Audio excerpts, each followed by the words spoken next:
이번 차시의 주요 내용과 목표를 살펴보도록 합시다. 먼저 scikit-learn API를 소개하고 그 사용법을 확인하도록 하겠습니다. scikit-learn은 머신러닝 라이브러리로 가장 범용적으로 많이 사용되고 있는 라이브러리인데요. 그 API 사용법을 같이 다뤄보도록 할 것입니다. 두 번째로는 머신러닝의 여러 가지 주제들이 있겠죠. 회귀, 분류와 같은 주요 머신러닝 모델을 직접 실습을 통해서 생성을 해보고 또한 예측하고 평가하는 절차들을 살펴보도록 하겠습니다. 마지막으로 머신러닝 데이터를 훈련용과 테스트용으로 나누는 목적에 대해서 알아보도록 하겠습니다.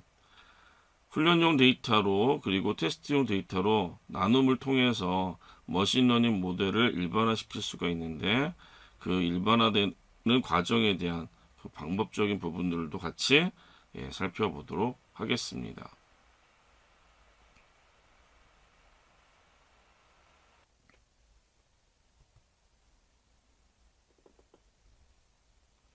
scikit-learn 라이브러리를 소개하도록 하겠습니다.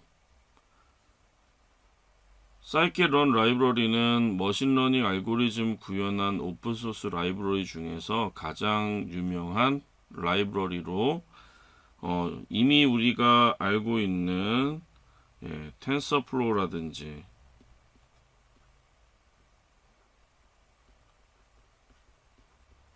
자 그리고 파이토치라든지 자 요런 두 개의 유명한 오픈소스 라이브러리는 딥러닝 쪽에서 주로 이제 많이 활용이 되고 있고요.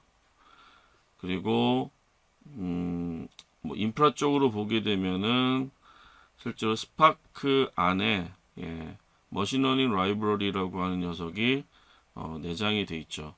그래서 이런 것들을 이용으로 해서 활용하실 수가 있습니다.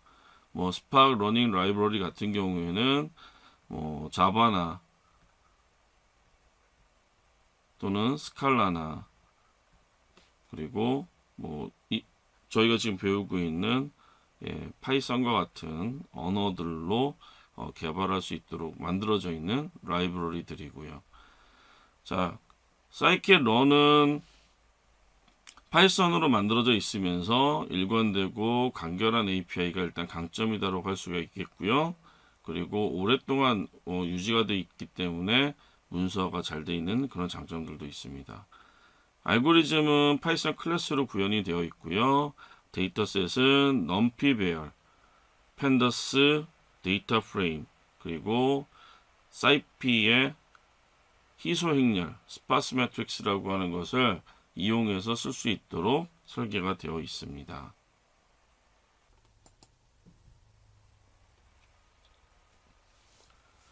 scikit-learn의 데이터 표현 방식을 살펴보도록 하겠습니다. 특징열부터 보도록 하죠.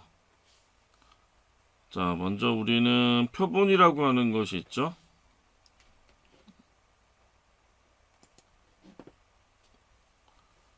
자, 표본을 같이 한번 좀 살펴보도록 합시다. 표본은 데이터셋이 설명하는 개별 객체를 나타내는데요. 뭐 쉽게 설명드리면은 자, 이러한 2차원 구조의 데이터셋이 있었다 라고 할 때 이 하나의 행을 우리는 표본이라고 할 수가 있겠습니다. 자, 이것을 우리는 표본 이렇게 설명할 수가 있을 거고요. 자, 그리고 특징은 각 표본을 연속적인 수치값, 부울값, 이상값으로 표현한 개별적인 관측치를 얘기하는데요. 자, 그러면 여기서 얘기하는 표본이라고 하는 것은 지금 보시는 것처럼 세로축에 해당하는 세로축에 해당하는 내용이 되겠죠. 여기에는 수치, 부울 또는 이산이라는 얘기는 뭐 범주형으로 여러분들이 이해하시면 되겠고, 부울은 트루 폴스 값 뭐 이런 것들이 존재를 하겠죠. 이걸 우리는 특징, 피처라고 합니다. 그래서 표본은 다시 정리를 행렬의 행, 그리고 이때 우리는 그 개수를 뭐 n 샘플스라고 얘기를 하고요. 자, 그리고 특징, 피처는 행렬의 열, 그래서 열에 해당하는 부분을 나타내주고 있죠. n 피처스 뭐 이렇게 얘기를 할 수가 있겠습니다. 자, 관례적으로 이런 특징 행렬은 대문자 x로 되어 있는 변수에다 저장을 해서 사용합니다. 이게 사이킷런의 관례라고 할 수가 있는데요. 2차원 구조, 2차원 배열 구조를 갖고 있는 특징들의 행렬, 특징 행렬을 우리는 변수 x에다가 저장을 합니다. 자, 그러면 2차원 배열 구조 하게 되면은 전체적인 행을 나타내는 n 샘플스, 그리고 열의 수치를 의미하는 n 피처스, 이렇게 해서 2차원 배열 구조를 여러분들이 사용하시게 되는데, 주로 넘피 배열이나 그리고 펜더스의 데이터 프레임이나 또는 사이피의 희소 행렬을 이용을 해서 이런 2차원 배열 특징 행렬을 구성해서 사용을 합니다.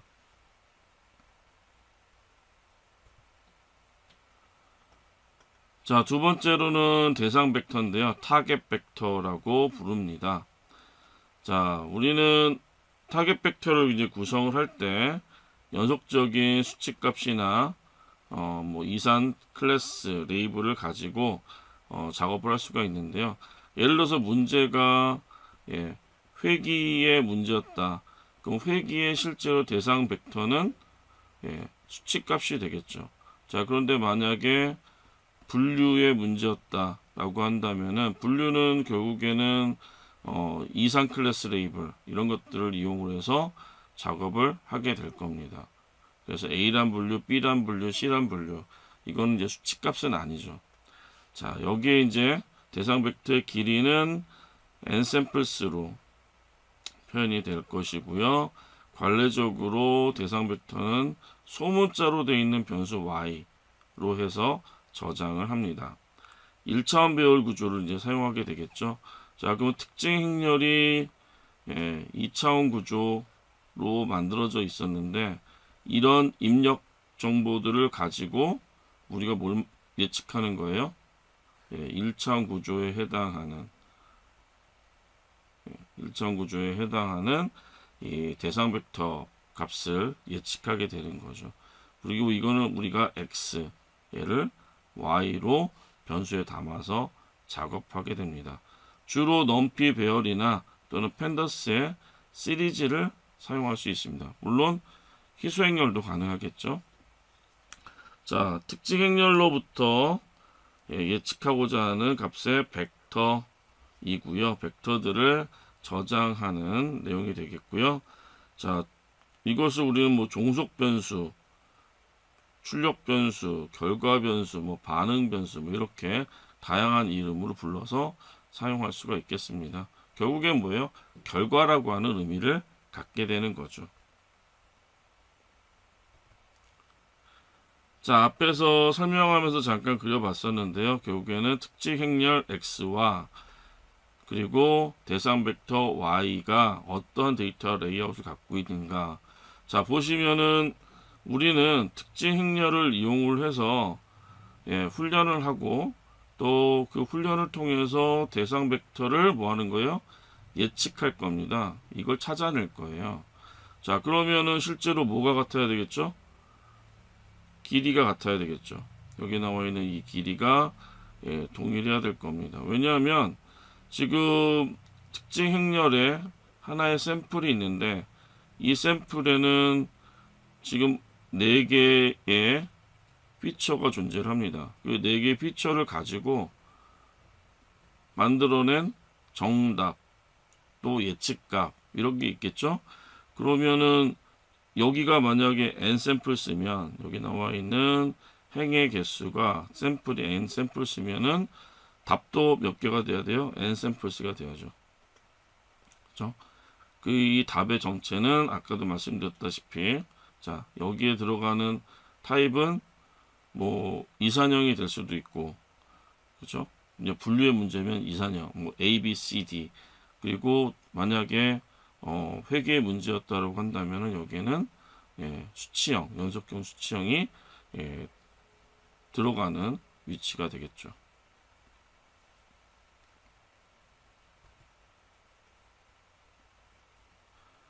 자, 그러면 넘피 배열을 이용한 특징 행렬과 대상 벡터를 생성하는 방법 한번 보도록 합시다.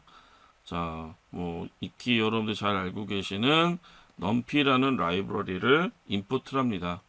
자, 넘피는 주로 저희가 별칭을 사용할 때 MP로 많이 쓰죠. 그래서 MP 배열로 한번 접근해 보도록 합시다. 먼저 MP의 랜덤 모듈에는요, 랜덤 스테이트라고 하는 객체가 있는데요. 이때 랜덤 스테이트 객체를 만들 때 우리는 시드 값을 주죠. 자, 시드 값을 주는 이유는, 자, 난수를 생성을 할 때 실제로 여러분들 또다시 재현을 동일한 어떤 데이터를 재현하기 위해서는 그때 뭐가 필요해요? 요런 난수 값이 일치해야 되겠죠.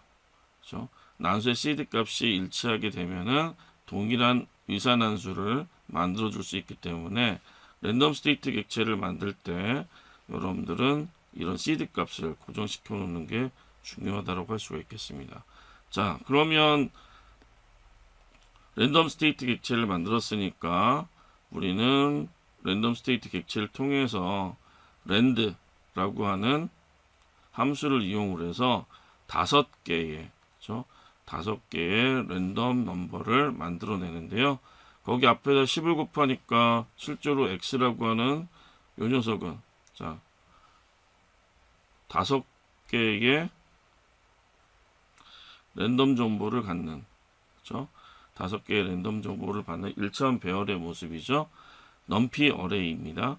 자, 그리고 이 5개의 0에서 10 사이에 랜덤한 수치 정보가 만들어질 거고요. 자, 이것을 이용을 해서 EX-1 곱하기 그리고 랜덤 값이네요. 자, 그러면 이제 뭐가 만들어집니까? 역시 Y 값도, 자, 여기 나와 있는 익스프레션 수식을 통해서 Y 값도 역시 만들어지겠죠. 그렇죠? 자, 그러면 여기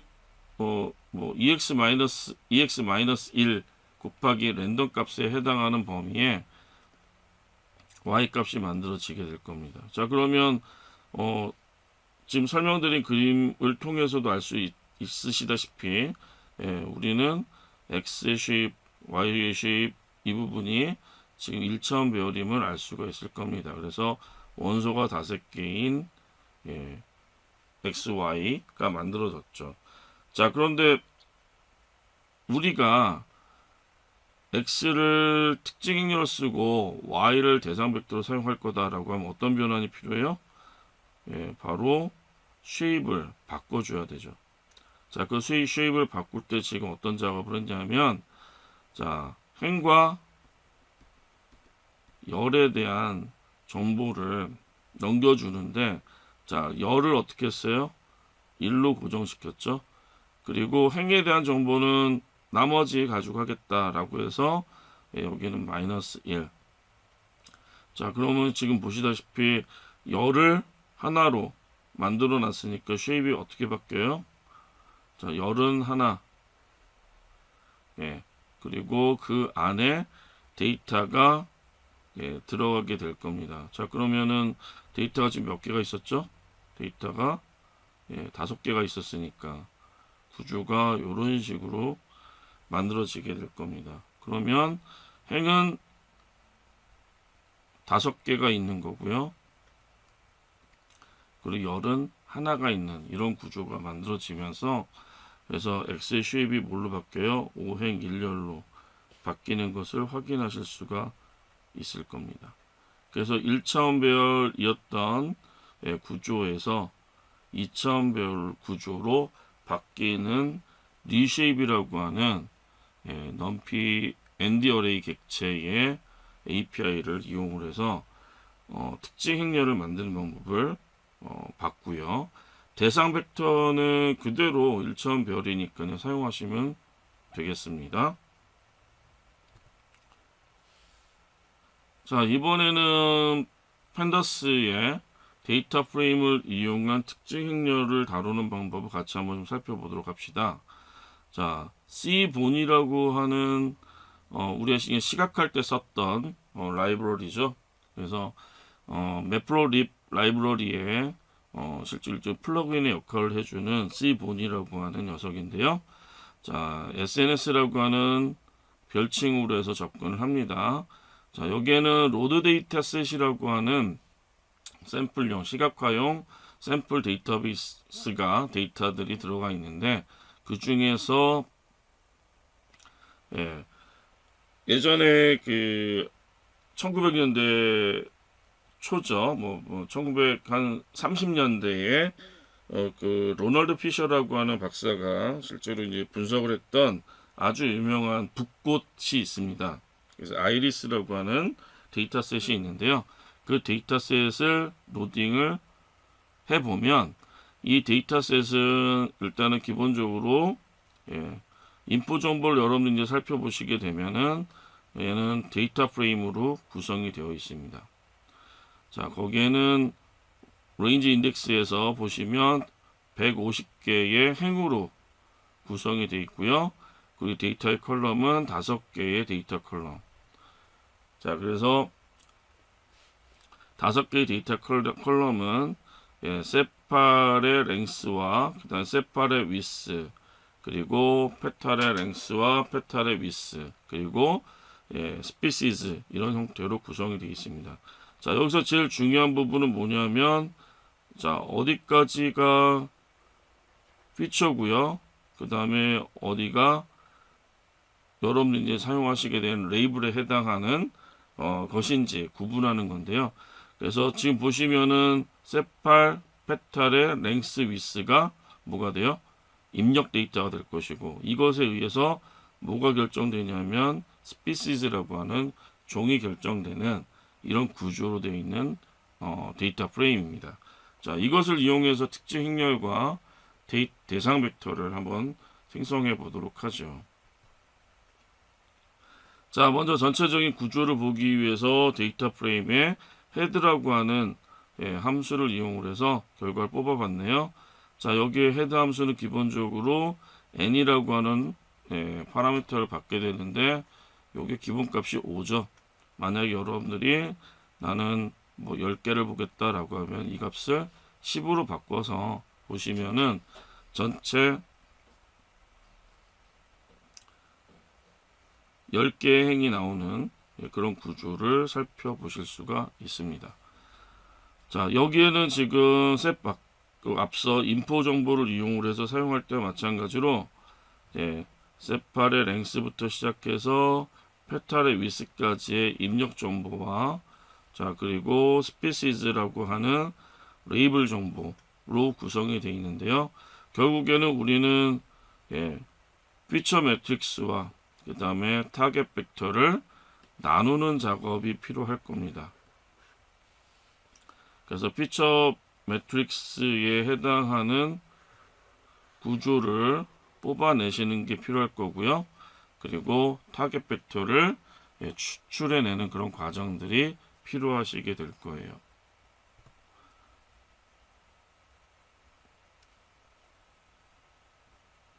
자, 아이리스 데이터 프레임에는요, drop이라고 하는 함수가 있어서 여기에 자, species라고 하는 컬럼의 이름을 제공을 했습니다.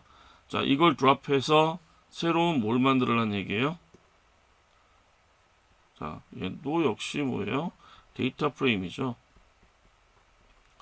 자, 새로운 데이터 프레임을 만드는데, 이때 드롭할 때 드롭의 방향을 지정하는 축이 있는데, 엑시스 2를 주니까 이건 뭐예요? 열 방향. 그렇죠? 열을 이용을 해서 열을 드롭 시켜주세요 라고 하는 작업을 하게 되면, 아까 말씀드렸듯이 이 쉐입은 어떻게 돼요? 150개의 행과 그 다음에 4개의 열로 구성되어 있는 행과 열의 정보가 출력이 될 겁니다. 쉐입에 대한 구조가.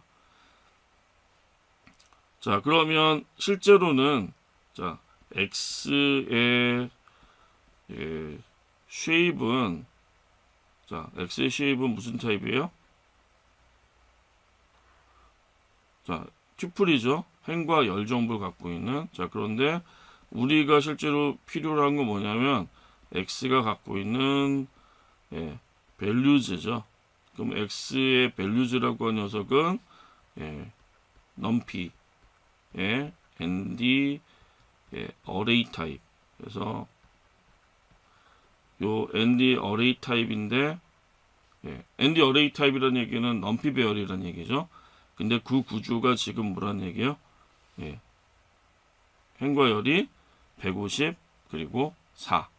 그래서 150개의 행과 그 다음에 14개로 구성되어 있다. 그런 의미가 되겠습니다. 자, 그래서 대문자 X에 해당하는 데이터 프레임은 구조 자체가 지금 뭐예요? 2차원 배열 구조라는 얘기죠. 자, 그리고 아이리스에서 스피시즈라고 하는 행만 우리가 열만 추출할 수 있겠죠. 이 열에 해당하는 정보를 추출하게 되면은 당연히 이 구조는 1차원 배열의 구조가 될 거고요. 150개의 정보를 갖고 있는 1차원 배열이 됩니다. 물론 타입은 뭐가 되겠어요? 펜더스의 시리즈가 되겠죠. 그래서 펜더스는 2차원 배열의 구조로 해서 아주 특별한 딕셔너리인 데이터 프레임을 제공해주고 있고, 그 1차원 배열 구조에 해당하는 아주 특별한 딕셔너리인 시리즈를 제공해주고 있기 때문에 우리는 이런 데이터 프레임에 대한 조작법을 좀 익혀두시는 게 중요하겠습니다. 이유는 사이킷1에서 필요로 하는 데이터들이 어떻게 제공되느냐라고 할 때 실제로 2차원 배열의 구조로 제공이 될 수도 있지만 이런 데이터 프레임 형태로 제공되는 구조들이 또 많고, 또 중간에 우리가 작업을 하다 보면은 데이터 프레임이 실제로 상당히 생산성 있는 데이터 전처리 과정에서 생산성 있는 API들을 제공해주기 있기 때문에 이런 활용을 잘 익혀두는 게 좋을 것 같습니다.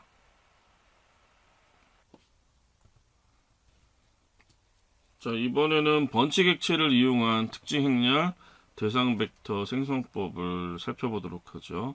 자, 먼저 scikit-learn입니다. scikit-learn은 데이터셋스라고 하는 모듈에 로드와 같은 함수를 이용을 해서 로드 뭐뭐뭐 이런 식으로 되어 있는 함수들이 있는데요. 이런 함수를 사용하게 되면은 번치 객체를 다운로드 받을 수 있습니다. 그래서 타입을 검사를 해보면은 지금 아래 보이는 것처럼 scikit-learn의 utils의 번치다 라고 나오게 됩니다. 자, 그러면 일단은 번치 객체는 어떻게 되어 있는지 살펴보도록 하죠.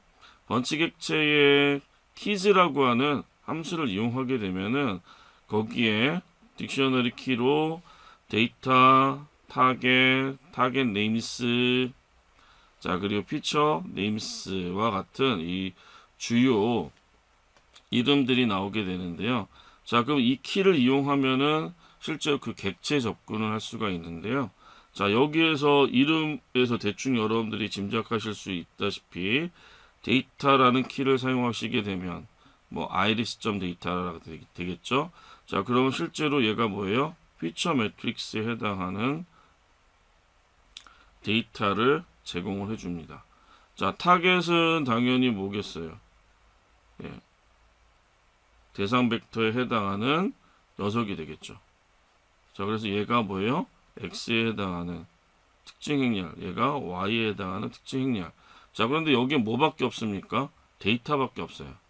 그래서 자, 그러면 여기에 나와 있는 데이터를 이해하기 위해서는 각각의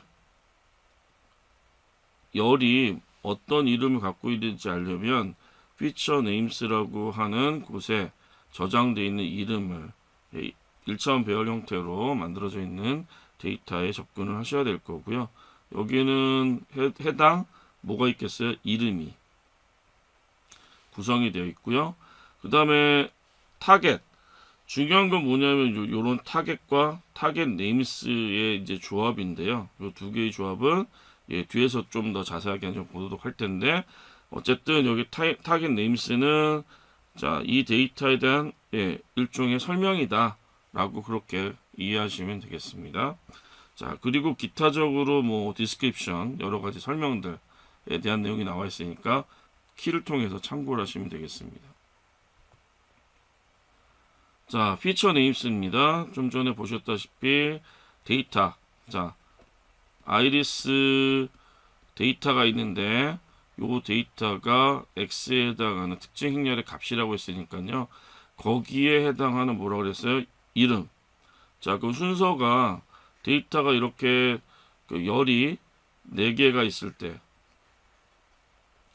자, 열이 4개가 있을 때 첫 번째는 뭐가 된다는 얘기예요? 첫 번째 열은 세팔 랭스의 센티미터 데이터. 그 다음에 두 번째 열의 데이터는 세팔 위스의 센티미터 데이터. 그리고 세 번째 열은 페탈 랭스. 그 네 번째는 페탈 위스. 이 순으로 데이터가 들어가 있다. 실제로 그러면 이 안에 데이터들은 센티미터 데이터들이 들어가 있는 그런 2000 배열 구조란 얘기죠. 그래서 여기에 나와 있는 요 그 피처 네임스는 아이리스 데이터의 열 이름들이 저장되어 있는 곳이다. 그렇게 이해하시면 되겠고요. 자, 전체 150개 데이터 중에 여기 나온 것처럼 뭐 여러분들이 슬라이싱을 이용할 수도 있겠죠. 그래서 우리가 다시 한번 정리를 해보면은 슬라이싱과 관련되어 있는 내용은 어떻게 쓸 수 있어요? 실제로 제일 먼저 뭐부터? 스타트 인덱스죠. 그래서 이제 구조를 정리를 해보면은 여러분들이 스타트, 자, 그리고 엔드가 되겠죠. 엔드 인덱스, 물론 이제 불포함. 그리고 스텝. 자, 요 순으로 우리가 연산을 하죠. 그래서 이렇게 해서 우리가 슬라이싱을 하게 되는데, 앞에 아무것도 없다라고 하면 거기가 뭐예요? 0부터. 그래서 우리는 스타트 인덱스와 관련되어 있는 부분을 지정을 해놓고 쓸 수 있는데, 여기는 0, 그 다음에 5, 그 다음 스텝은 1. 그래서 이런 구조하고 똑같은 표현인 거죠. 자, 이렇게 했을 때 데이터는 행과 관련되어 있는 부분이 전부 다 나오는 거죠. 그래서 5개의 행으로 데이터가 출력되는 것을 확인하실 수 있겠습니다. 자, 그러면 여기 나와 있는 전체 구조를 역시 우리는 쉐입으로 해서, 왜냐하면 아이리스의 데이터가 무슨 타입이에요? 얘는 넘피의 어레이입니다. 그래서 ND 어레이 타입이죠. 자, 거기에 쉐입은 행과 열, 그래서 150개의 행과 4개의 열로 구성되어 있다. 이렇게 여러분들이 이 데이터를 이해하시면 되겠습니다. 자, 타겟 대상 벡터라고 아까 말씀을 드렸었습니다.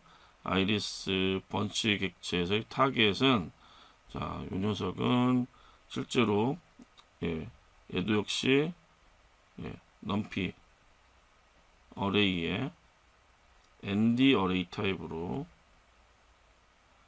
자, 쉐입은 어떻게 돼요? 당연히 쉐입은 1차원 배열이죠.